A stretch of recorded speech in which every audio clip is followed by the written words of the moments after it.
Welcome back to the Alec Lewis Show. I am your host, Alec Lewis.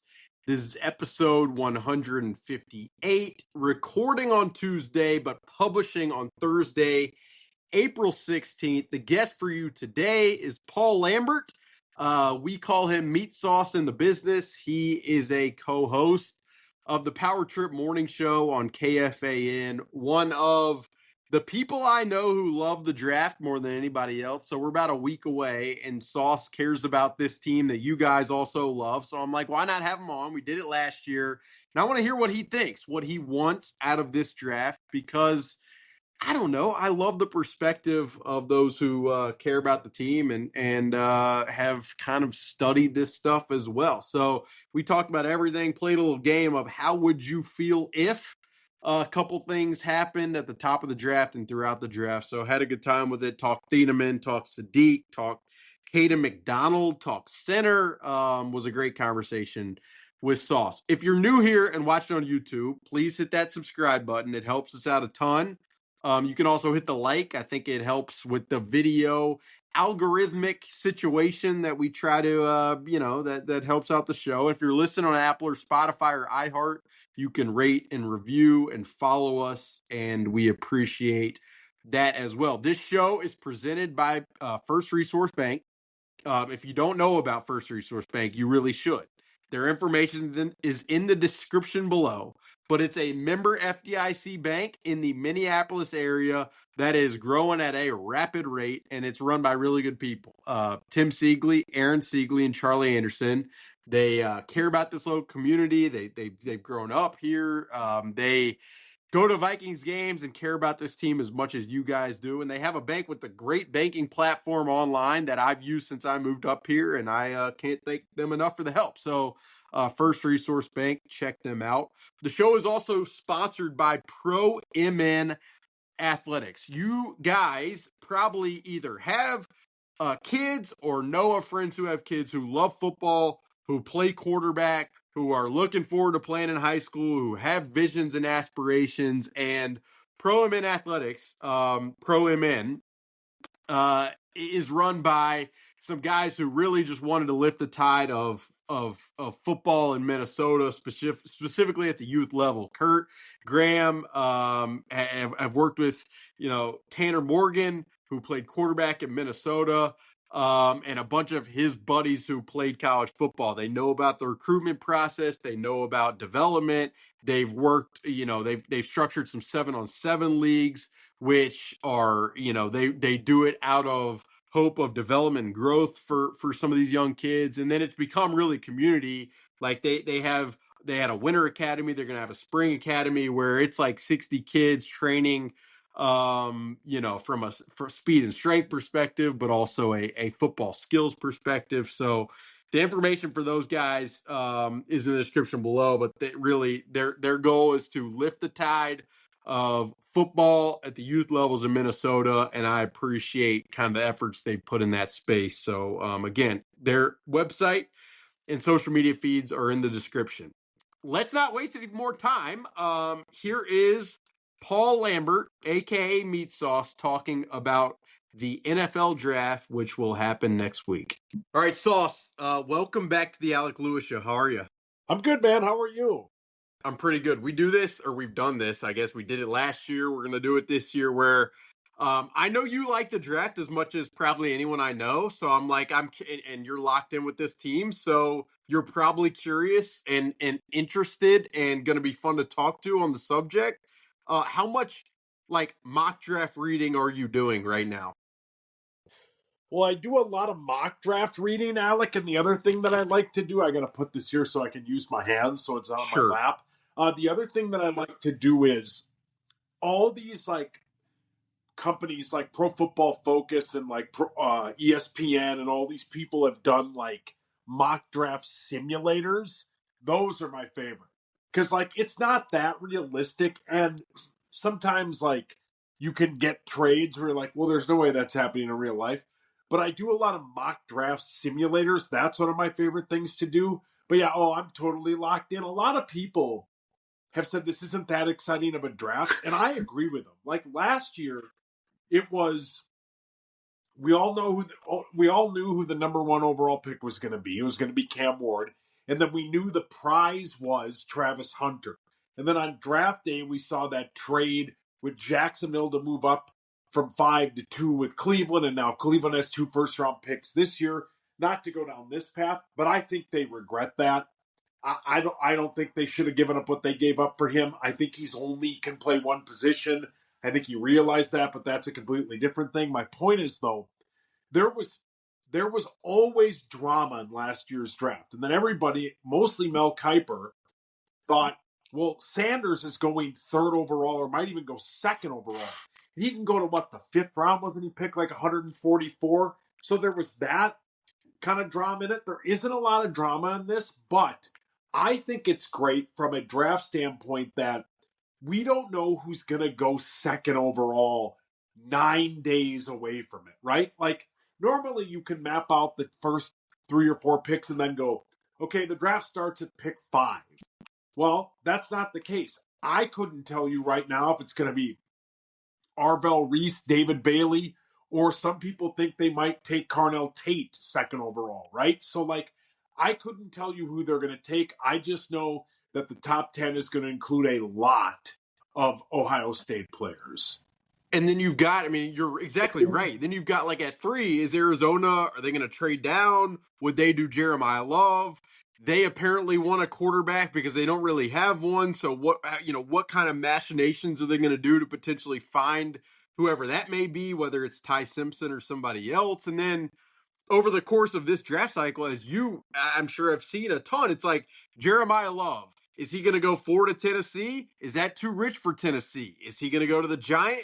Like Jeremiah Love feels like, for me at least, and you could correct me if I'm wrong, like probably the most interesting wild card other than maybe Caleb Downs and what happens with him. But like Jeremiah Love is, I think he's an exceptional talent. Will be a blast to watch in the NFL. But like that's the only, to your point, that's really like the only intrigue to me outside of, major intrigue outside of what happens at 2, and then does Ty Simpson go in the first round? That's really kind of it from the national landscape of things. Well, and I think the other thing to your point too is Ben Lieber and I did a mock draft all the way up to pick 18 last week. You can find it on like the KFAN YouTube channel. But like Lieber's point was like, why would the Jets not take Jeremiah Love too? I know they have Breece Hall, but you see some of these really good offenses, Detroit, a 2-back system. I mean, they're that team. The Jets are a team that just needs, like, this is a wrong term, but like they need some sex appeal, right? They need a play. David Bailey and Arvell Reese might be the next Jared Allen, but you're not going to bring both of these players to the draft room and go, or the next day at the press conference and go, hey, we took Arvell Reese and we took Gerard McCoy. People go, okay, cool. The Jets defense is terrible.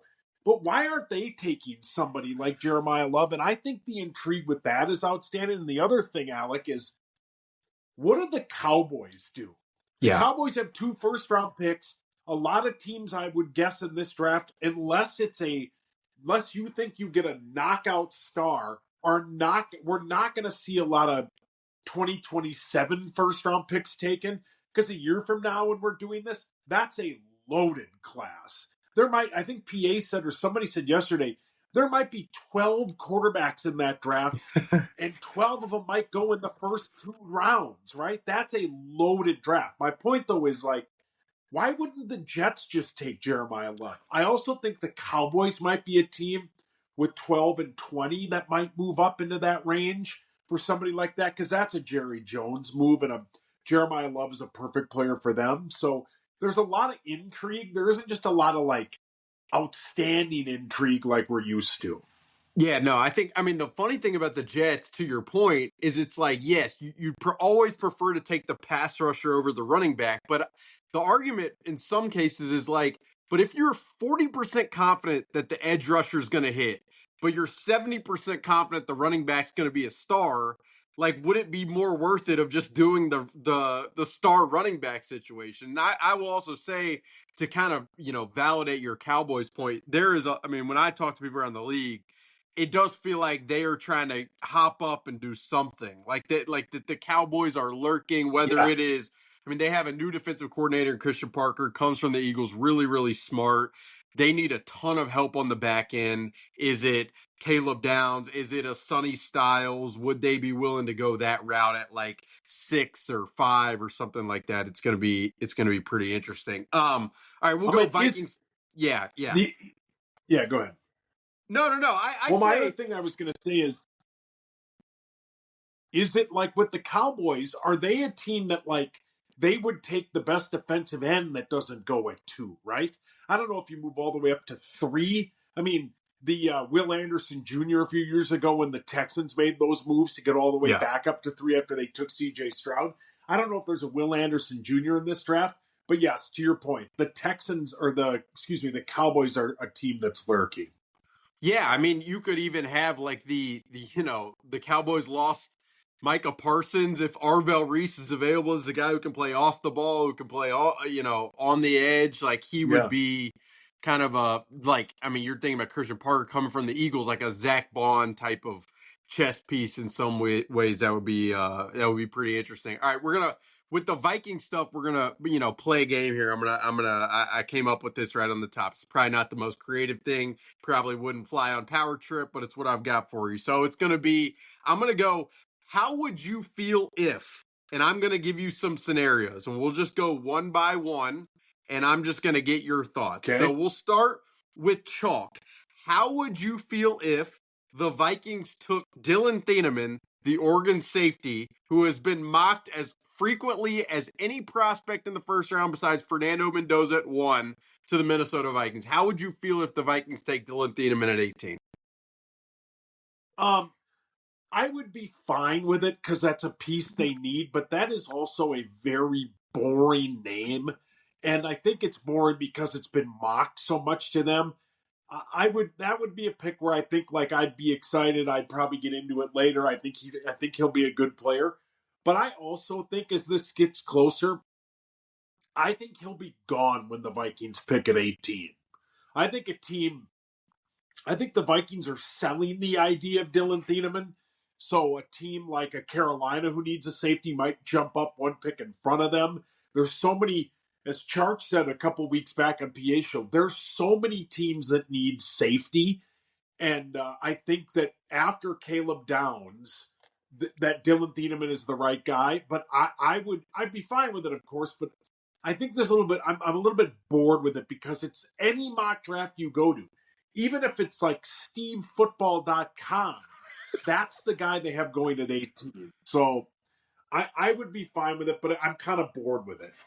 I'll say a couple things on him. So, I mean, because it's been mocked as much as it has. Like I've talked to obviously people internally, with people in the industry who evaluate for other teams.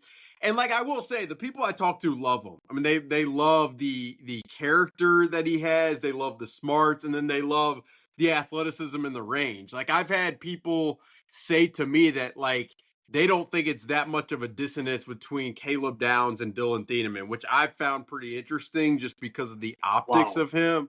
I would say you're exactly right. Like there are a lot of teams lurking for safeties. Carolina is definitely one of them. Dallas is going to be another one. So I mean, you almost wonder what if Dallas traded up somehow and then also, they took Sonny Styles and Caleb Downs or something. Like, what if that were possible? That would be pretty fascinating getting guys from the same team. But I think Yeah. I'm going to have a hard time when I do my final mock draft next Monday picking Dylan Thieneman just because until I hear the smoke from internal, like it just feels like it's way too convenient for everybody to see the safety as a Yes. need and then just throw the guy who looks and sounds like Harrison Smith in that spot. Just kind of how I feel about it, for better or Correct. worse. I agree 100%. All right, next we're going to go next spot. So, how would you feel if the Vikings landed Kenyon Sadiq at 18, the tight end from Oregon? I think it would be outstanding. That would be my favorite pick. I think you'd have to get him by the Ravens at 14. I think Kenyon Sadiq is also a name where if they're serious about running, because TJ Hawkinson will be gone next year, and if you can get a cheap piece to play that position that this offense seems to need, even though TJ Hawkinson has been hurt, but when he's healthy, he's played pretty good. I think that is a name that if he got to like 13, you could probably package 18 and maybe 97 or the other third round pick you have and move up. I think when you get past the top 10, unless you're coming back into the first round, I don't think you need to attach a first round pick. You can attach a Vikings first round pick in 2027 because of the need. They might need a quarterback. So Kenyon Sadiq would be the number one name on my board. And Lieber, who is on our podcast, the Power Trip podcast, and other places, has given such a great breakdown of how good he'd be in like 12 personnel. He's just an offensive weapon. Kenyon Sadiq would be my favorite pick. And I think if they were both on the board, Kenyon Sadiq would be the guy they'd take. Like he would be such a fun player in this offense because you could line him up in the backfield and have him block from the backfield, kind of like quasi fullback, but he has the athleticism to really be dynamic. I also say, you know this, Kyler Murray has had so much success throwing to Trey McBride over the years. And so the idea of an athletic and explosive underneath tight end to pair with him come the fall would be pretty interesting. That one would be, to your point, like it would be extremely fun to see how they would use a guy like that. So the more I've gone down that road from a thought perspective. Now, what would be interesting, two things from what you said would be interesting. One, like how drafting him at 18 would probably change the course of the rest of the draft. Then you're probably not looking at a receiver at 49, or so you're probably thinking about him as like a TE plus kind of bigger bodied receiver. So that would kind of change how day two goes. And then the idea of a trade up is interesting. Like I would say the other guy, like if Caleb Downs somehow fell to 11, 12, it would probably be, if you could trade a third and a fifth and get up there, that'd be pretty enticing and pretty intriguing. But I don't know about you, but like I don't love the idea of them trading a bunch of draft capital to move up, knowing how much they're going to need these picks to get younger across the roster. Well, I think if Caleb Downs gets to 11, you'd have to find a way, because he's not getting past the Cowboys at 12. And it would be weird if the Cowboys saw Caleb fall down the board and they just sat and stayed with the picks they have from some of the trades they've made. But I think to your point, though, because what you have to get out of this draft is you have to get a center. And the best center in the draft, in my opinion, I'm basically just stealing it from your guy who wrote The Beast, which is outstanding for draft people like me on The Athletic and theathletic.com, is Jake Slaughter. I think Jake Slaughter could be the pick at 49 because they have to get that position right.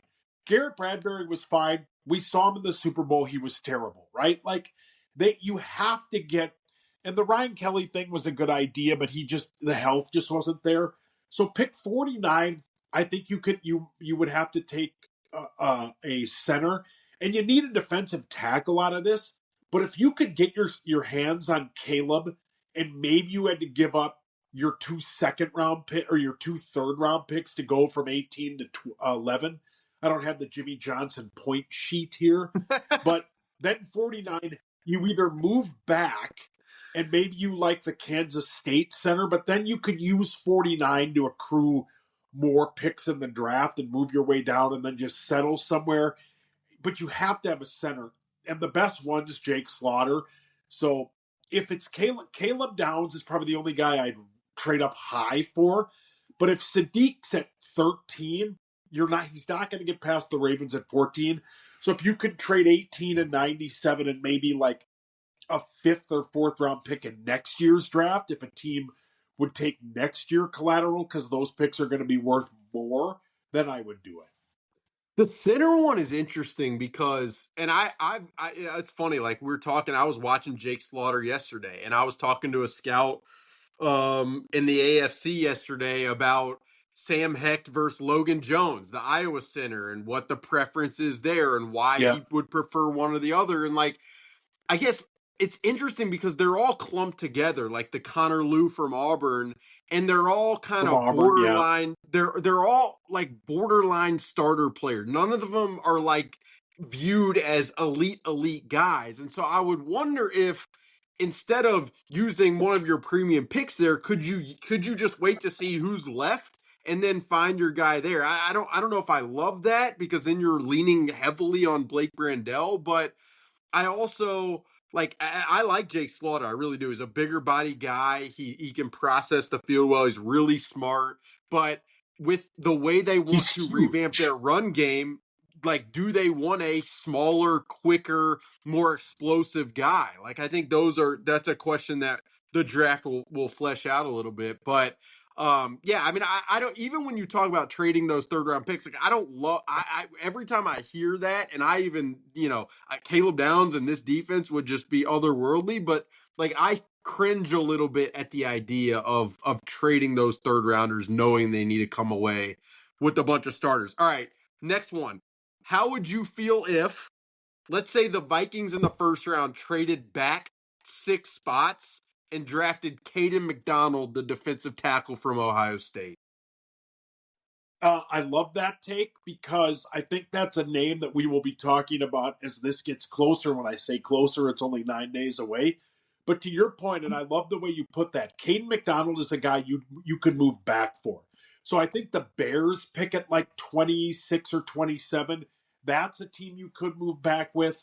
That's a team where, like, I think you wish in this scenario, another scenario that I wish was happening, I wish the Jets picked 18 and we picked 17 because you could sell to one of these teams that they are going to take Ty Simpson.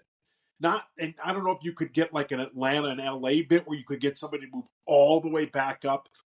Excuse me, I got this horrible cold. If you could move all the way back up, but I do like that because Cade McDonald isn't a guy you could take at 18. I think he's more of a two down player. But if you could move back from 18 to say 26 and get another third round pick or maybe a late second round pick, I think you do it. Cade McDonald is definitely in play. And I think he'd be a piece that you need because the two defensive tackles you brought in last year are no longer on the team. I mean, the other thing about like the trade back, and I'm always a fan of trade back because I think the more darts you have to throw, the more likely you are to hit. But if you trade back and you get a third round pick or a second round pick, then and you got a defensive tackle like Caden McDonald, who yes is a nose tackle, but you know this, like offenses are getting bigger and heavier and running the football more, so the ability to defend that's going to be important. But if you have another dart to throw in that round 2, round 3 range, then you can rattle off receiver, running back, center, Yeah. like DB. You can get Corner. potential starter, like yeah, corner. Like you could get 4 potential starter types plus the defensive tackle who is going to rise to a certain floor. Like that, it would be really intriguing and enticing, I think, to be able to go that type of route. So, I mean, again, you got to find a team that's going to be willing to trade up. You got to get the amount of draft capital, and you got to be comfortable with Caden McDonald and his upside. So it's a lot of boxes to check, but it's hard for me not to be intrigued by that as a possibility, and it sounds like you are as well. Yeah, I would be all in for that. But as we've seen though in the past, Alec, is you can't get too cute, right? You have to, and they know. I'm not saying they don't, but you Right. have to know the defensive tackle teams in front of you, right? If you go back and you can't be in no man's land, right? And then all of a sudden, that's kind of what happened in Kwesi's first draft. They were in no man's land, right? They went way too far back. They passed on two generational talents in Jameson Williams and Kyle Hamilton, and that backfired, and then that set the franchise back. We could go through that a little bit, but you got to be able to not get into no man's land, or you have to have on your board like 3 or 4 options, and that I like the trade back for Cade McDonald. Yeah, I think the point you just made is the exact one. If you are going to trade back, you have to be okay with if Caden McDonald's not there, if Dylan Thieneman's not there, you got to have five probably outs of if this were to happen, we'll go this route and be really comfortable with it. And maybe, I mean, again, like maybe you trade back and then, I mean, like a guy that I've heard a lot of buzz about is Traden Stukes, the nickel slash safety from Arizona. Guy, he's really like, Oh not yeah, risen. He's not risen because that doesn't really exist. Like the rising is just in the public sphere, whereas scouts have always viewed these guys at a certain spot. But like I think you would have to feel really good about your outs, whether it's Chris Johnson, the DB from San Diego State. Like there are a lot of guys, if you were to trade back to like a 27 Colton or Hood. something, Colton Hood, like that, yeah, there's guys you would have to feel comfortable with. All right. That'll end the game of how do you feel Yeah. if. Like, what else do you want, Sauce, out of this draft for the Vikings? I mean, we've talked about center and Jake Slaughter. We've talked about like first, some of the options at the first round. What else do you personally like will satisfy you as wrap it all up on Monday morning after watching what plays out over the weekend? Well, I think this team needs an offensive weapon. I don't care where you get it in your first four picks, because as we've talked about on the power trip, the wide receivers after Addison and Jefferson are not good. That doesn't mean they're bad people. They're just not very good. So you have that. You have to get a center because you didn't attack that at all in free agency. And this draft has probably four really good ones, and then it's just kind of a crapshoot after that. That would be great. I would the cornerback. I know you wrote about it that you don't know if they'll take a corner with the first pick, unless like if Gerard McCoy is at 18, you have to take him. He's that dynamic of a player. Mansour Delane is going to be a top 7 pick, but I think a corner. You have to find a safety somewhere, and the kid from Toledo I think is good, but I don't know enough about him.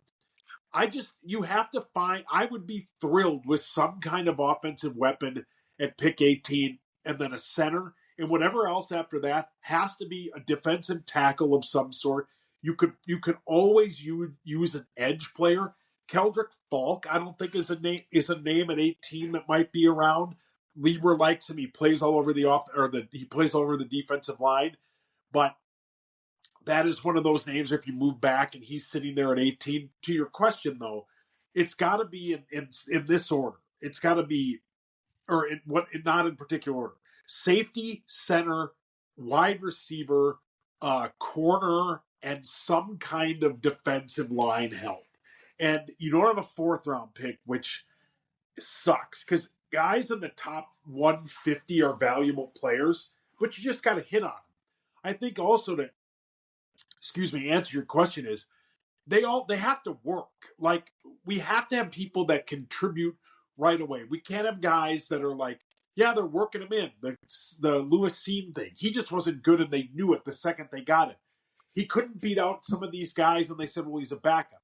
Dallas Turner, I think, will have more of an impact on this team. I think the Jonathan Grenard trade is something that can come up on draft weekend, especially if these teams miss out on David Bailey or Arvell Reese. So like there are moves to be made, but they definitely need a starting center. They definitely need more defensive tackle help, and they definitely need either a tight end or wide receiver and a safety. Whatever order that is, I'll be totally fine with. I'm with you on a lot of that. I will say this. I was texting with an agent who knows Rob really well and has for a long time. He said he will prioritize college production. And I would say if you Yeah. look at any of the studies that have been done about like draft success, it's actually college production. That's why the tape is so valuable, is the most predictive, unsurprisingly, data point, more than 40-yard dash, more than vertical leap, all that stuff to guys who succeed. So I thought that was interesting. But I'm like just from a like I wouldn't consider myself a fan, but just from the viewer standpoint, it's like if you can get speed on the back end and across the defense, like just speed to be able to close space quicker than they have. If you can get a defensive lineman who is, plays violently on the front, if you can get, to your point, an offensive weapon and then somewhat of pass catcher depth, however you are acquiring that, and you leave this draft with three guys who are solid core players for your foreseeable future, I think you come away feeling very, very good about that. But I think like the center, I'm really curious from a who they target and from a safety perspective because of what the positional versatility they love, the center perspective because of how they want to revamp their run game with some of the outside zone strategy, and then from a receiver's perspective, they have not had a big bodied guy really since Kevin O'Connell got here. KJ Osborne, I guess, somewhat qualifies, but being able to find that type of guy would be interesting as well. So it's going to be like, I don't know how you feel as from a Viking specific standpoint. Like, this is as intriguing for me as maybe I've had since I've been here, just because of the amount of outs they potentially have at all spots and having 4 picks in the top 100. So I'm really curious about it. Yeah, I can't wait. I can't see how it all goes down. It'll be great on Saturday or Friday because they, as of right now, have 3 picks. The intrigue on that will be great. 49. If you get out of the first round and you have 49 in both of your second or both of your third round picks, that also gives you ammo if you want. If somebody is there in like the 40s, that gives you ammo to move up a little. If somebody's there in the mid 30s that you really like, you can move up doing that. So if they can leave with pick 18 intact and then they have the ammo with, the 3 picks they have on Friday, you can go about anywhere in that draft, forward or backward. So it's going to be elite. Yeah. Can't wait for it. We're going to be, we're doing a mock draft on KFAN. Is that right? What's the deal for people Yeah, the listening and power trip. watching? We Okay. we do a power trip mock draft. They've done one, I think, for the 25 years they've been a show. I think they've done one. I asked them today. I think it's 24. You will be involved. Dave Sinekin will be involved. The voice of the Vikings will be involved. Nordo, Charch, Parker Fox will be there. Lieber will be there. It's super fun. It'll be a great time. It's 7 to 9 a.m. a week. It'll be on draft day, so it'll be great. All right, looking forward to it. I'll probably get the last pick, and then that means next year I should get the first pick. Then a coin flip, I'll lose it, That's just the like the golf bet. Masters bet. That's something And then different. yeah. And I mean, I can't wait until the PGA Championship when I'm picking last and I'm ending up with Jordan Spieth again. It's absolutely ridiculous. But anyway, Kevin Gore will probably win. Sauce, thanks for hopping on. Correct. Always fun. We will. Yeah, brother. We'll be texting over the next 10 days, probably see what happens. Should be exciting.